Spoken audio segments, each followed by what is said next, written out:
Idaho has 3,500 registered electric vehicles, or EVs, on the road in 2022, according to data from the U.S. Department of Energy. And with more people expected to switch from needing a fuel pump to a charging station in the coming years, Idaho is going to need to keep up with that demand through its infrastructure.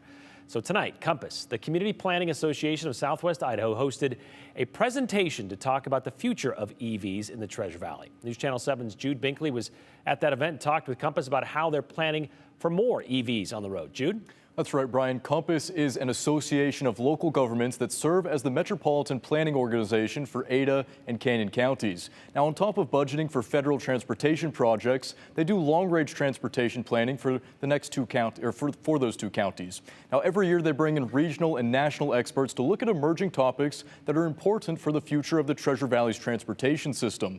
Today, they brought on speakers from Fourth. That's a nonprofit that works with EVs and planning for the future.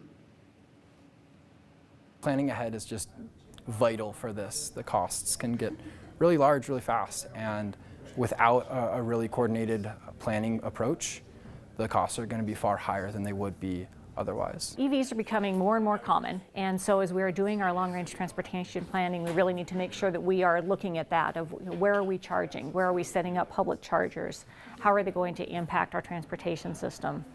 Now, Compass says they're also having conversations about making sure the state has a viable approach to funding the transportation system, and that's because EVs don't pay into the gas tax. Instead, they pay a flat annual fee. Now, Compass says they want to develop an EV plan for the region. Idaho already has a statewide plan called NEVI, and one of their biggest goals is to build enough public charging stations along major travel corridors, including many of the major highways across the state.